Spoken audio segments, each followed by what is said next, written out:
Hey folks, welcome back to Knotwork Gaming. It has been a long while since we posted much. Hasn't quite been a full year, but the world happens, and you can probably even hear it in my voice a little bit. That unfortunately for a bit of last year I've not been well, but that doesn't matter. That doesn't matter. That's not what you're here for. If you are here, we have all kinds of new and exciting things going on. Games Workshop have just done their 2026 preview a couple of days ago, and I've given it a couple of days to settle and see what's out there, and we're going to have a bit of a look in just a minute. We've got lots of other things planned for the channel, though. We are going to be going crazy with Goblins, as I promised last year. We've got Ultramarines, we've got more Battletech, we're doing some Necromunda, all kinds of wonderful bits and pieces, but let's cleave to things, the new releases for Games Workshops. Here we go. New Year preview, tanks galore for the Legiones Astartes. Game very close to my heart. It's Horus Heresy. Not a fan of third, but we do have some 2.x. We're going to be talking about that in another video as well. But let's see what we've got. Now, this wasn't a huge reveal. We knew this was well on the way. In fact, we'd already seen pictures. But look at that glaive. Look at that glaive. That is a gorgeous tank. I will be investigating the viability of getting one for my Emperor's children as we go along. Still got a bit of the sniffles, unfortunately, but isn't that a fantastic looking tank? And we're going to try and be positive here. There's a lot of negative stuff to do with the hobby out there, and there's a lot of negative stuff in the world, and we're here to put a positive spin on it all. Not because we're shilling, but because we want to be happy. It's that simple. If something's bad, we'll say it's bad and move on. But there we go, the glaive, absolutely fantastic. Looking forward to seeing that in person. It's brilliant. We move on. We've got the Whirlwind missile tank. That's the original boxy Whirlwind back in a new form. I do like this. Look at this missile launcher. That looks absolutely fantastic. Look at that. That is really, really good. And of course, it's on a Rhino base. And I've got the Scorpio. Scorpio missile launcher is lovely. But it's nice to have a boxy Whirlwind back that looks apart. Takes you back to those days when they only really existed in Epic, and you had to custom build them with weird boxes on the backs of your Rhinos in 2nd edition, 1st edition, and 2nd edition Epic. But that's a great looking little tank. I'm looking forward to seeing some of these in play. Again, I play a modified version of 2nd. And we will be talking about that in another video, and we'll be posting up some of the rules and things that we play with, and we are now adapting them a little bit further out from what they were. They were pretty much as written for myself and my friend the Chronic Shark, who plays as Mechanicum. I'm hopefully going to get some actual battle reports out. We did lots of bits of filming, and some things didn't go right, and we've learned from other people, and hopefully we will get more battle reports out this year. But look at that Whirlwind. That is awesome. Don't really care about the book because it's 3rd edition. Nice variants on the tanks. They're good. Gives you a couple of different super heavies to play with. But it's nice to see there's some heresy stuff coming out that can still work quite nicely if you haven't gone full Saturnine. And then we're into the Legio Custodes. The Legio Custodes. Emperor's finest. Emperor's true finest. Well, the Imperial Guard are the Emperor's true finest, but these guys have got it where it counts. And we do have a few Custodes as well. I've got some pictures lurking around somewhere of my partially painted Custodes going up against the Mechanicum and absolutely smashing them.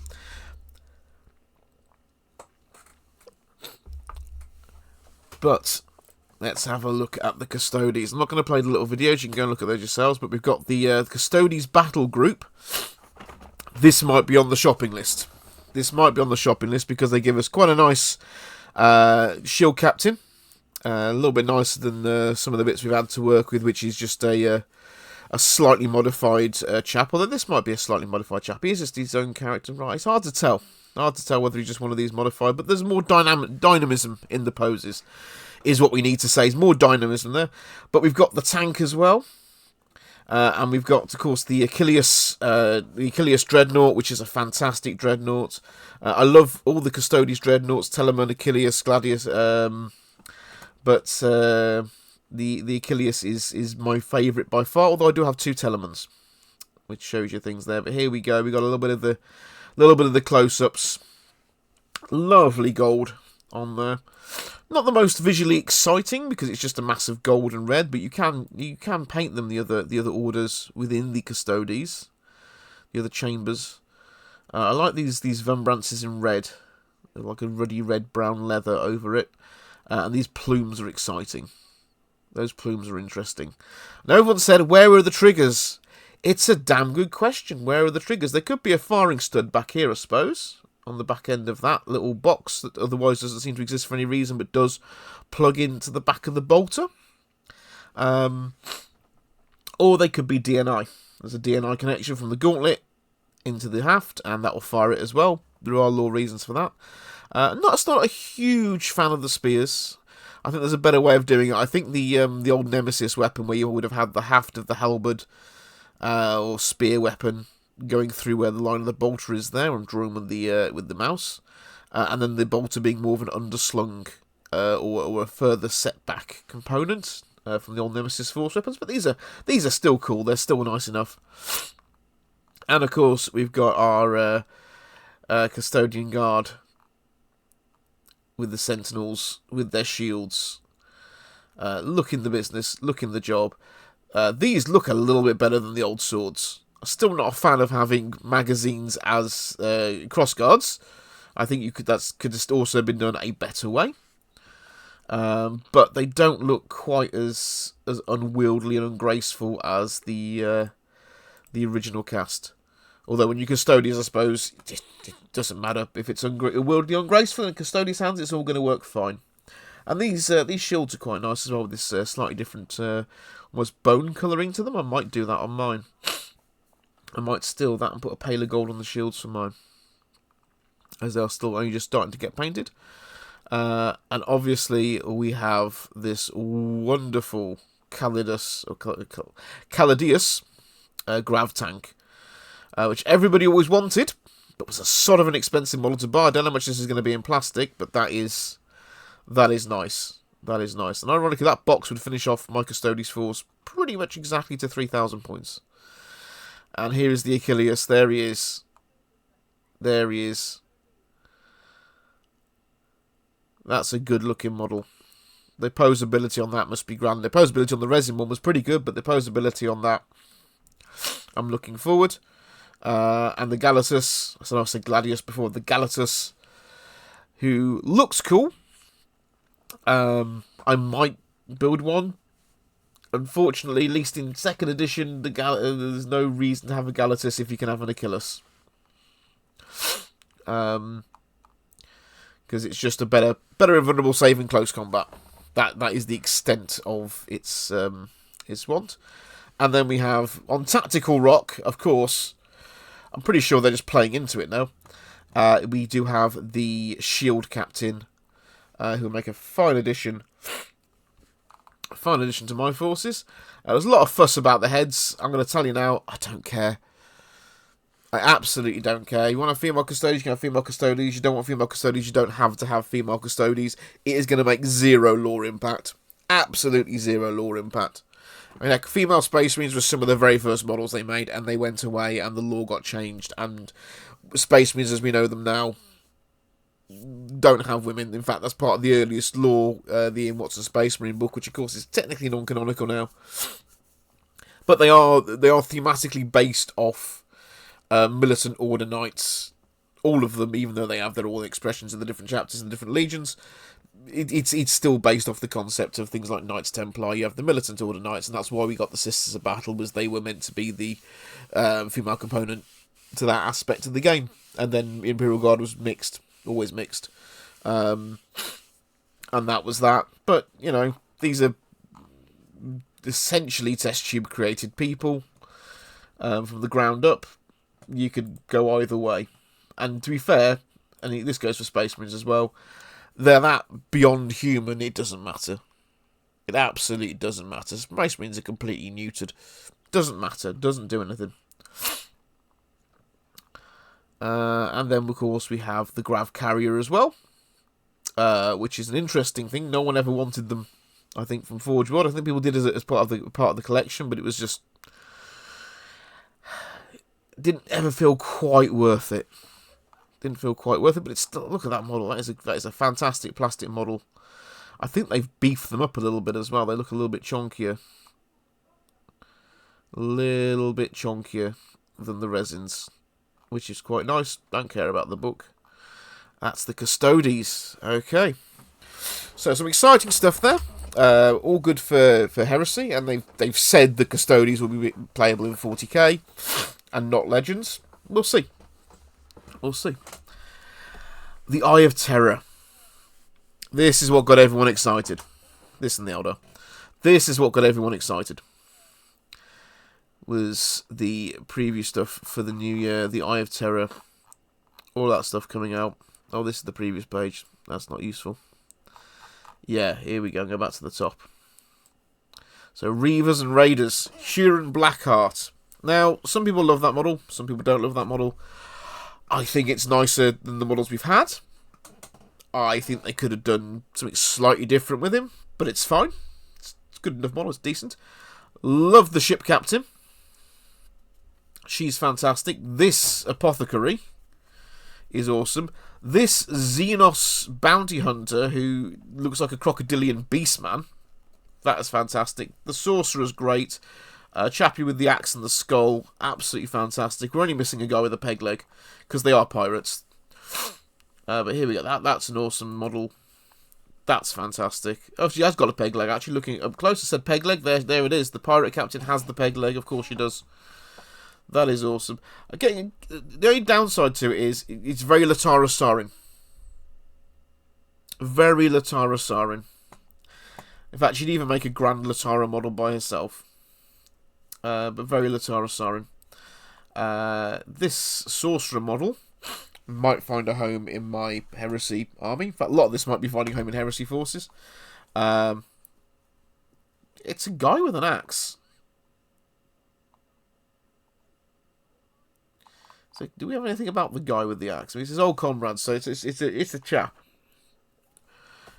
Yeah. Katar Garrix. Katar Garrix is a guy with an axe.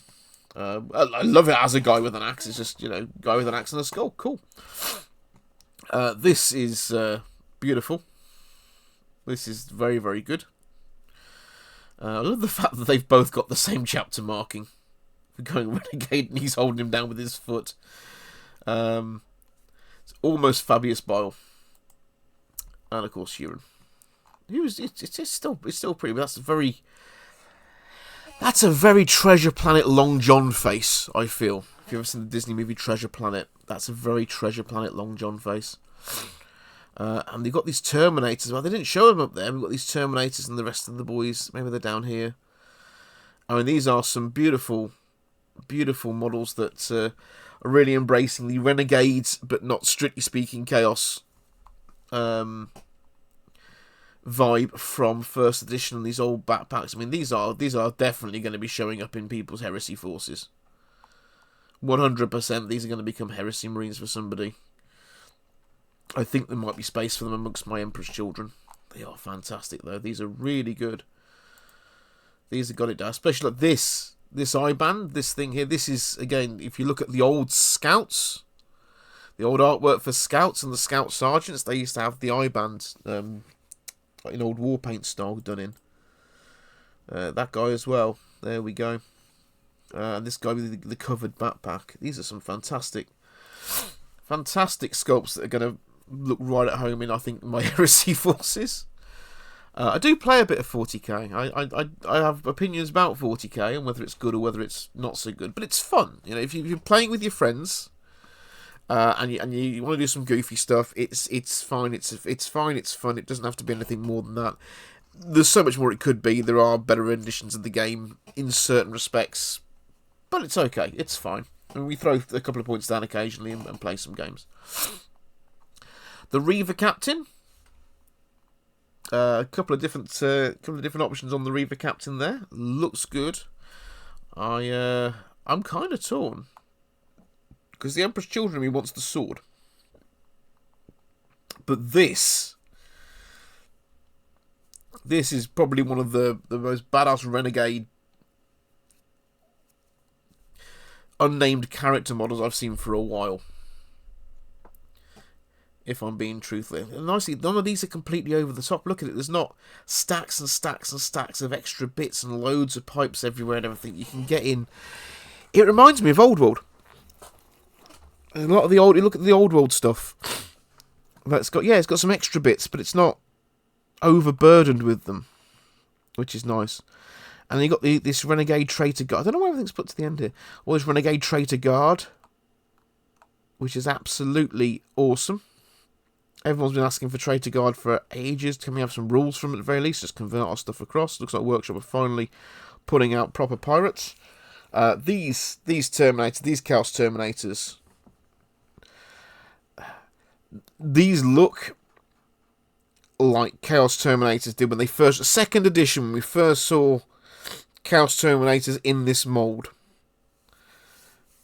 was incredible. The tusks and everything else, it looked great. There was this thing when I was a kid, I was about 12 years old, 13 years old, and these were absolutely awe-inspiring. And to see them again, with the benefits you can get from the new sculpt and plastic, the motion in the models, the way the things look, is beautiful. That's fantastic. Love everything to do with that. And Traitor Marines. We've already looked at some of the Traitor Marines, but more Traitor Marines. Look at them.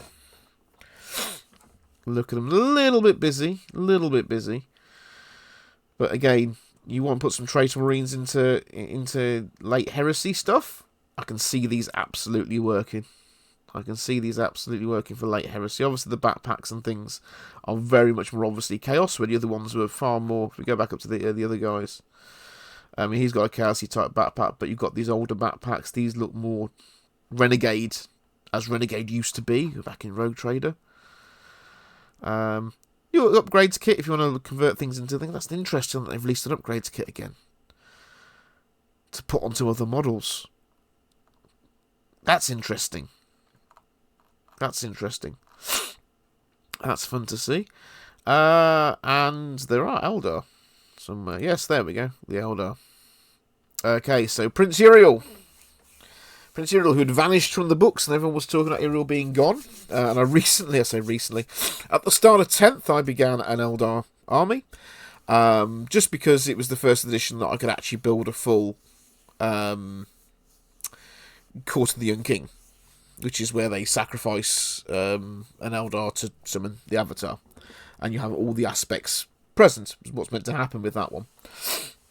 And I wanted to build that. I had no idea what the rules were. I just put stuff together, and then we played a couple of games, and then didn't touch the game for, well, until a few months ago, and then played it again a few times. And yeah, some of the stuff was horribly broken, some of it's not. I've had some great fun with it.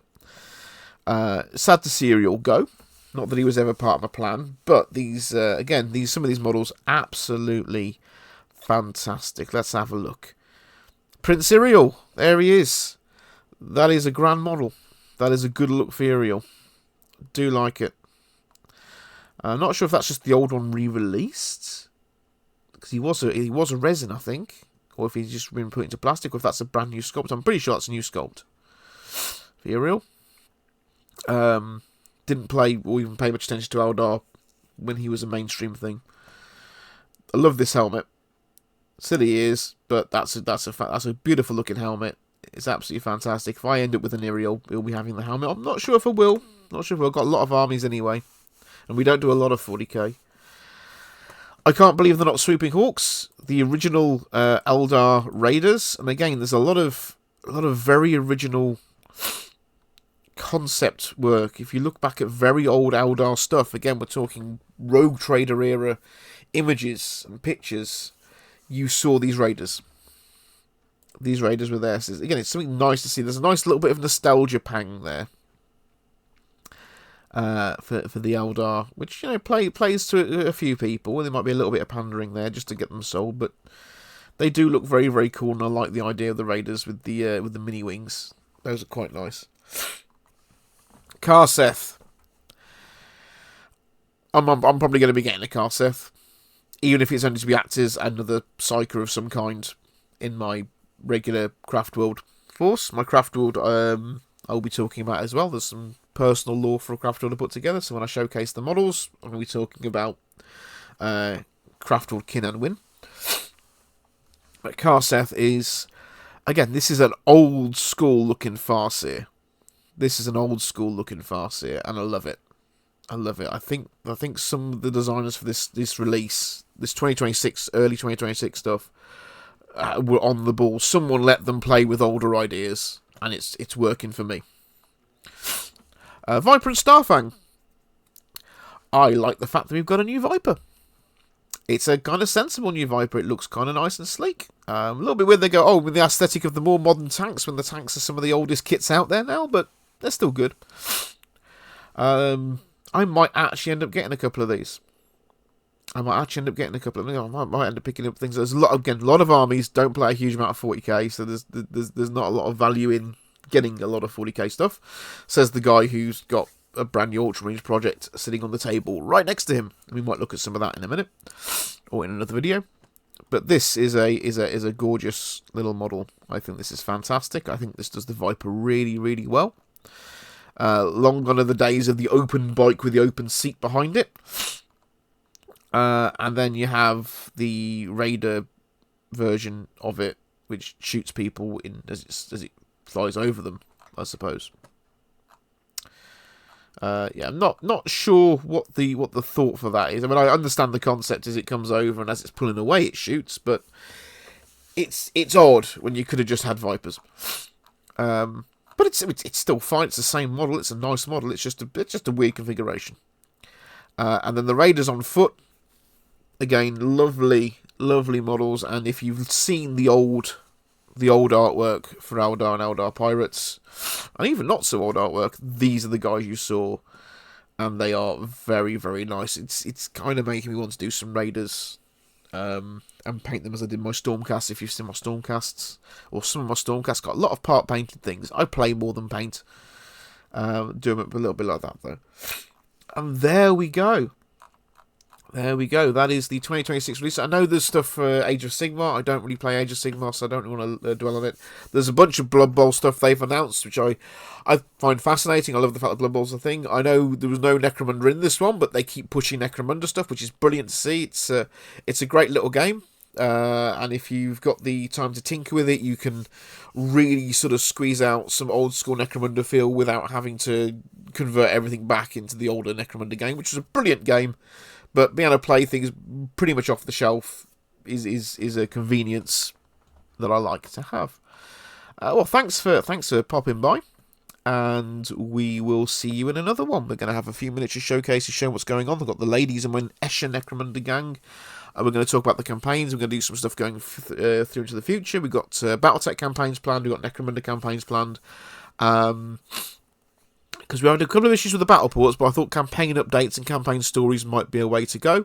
And we're going to do more model reviews and releases. Obviously, there's Conflict 47 and other things in there as well. Whole bunch of stuff that we are going to talk about. But with that said, that is Knotwork Gaming out for now. Have a great one, guys. Please like and subscribe. We're intending to actually do things with the channel this year and grow it and do all kinds of bits and pieces. I'm going to leave lingering on those beautiful images of those Raiders.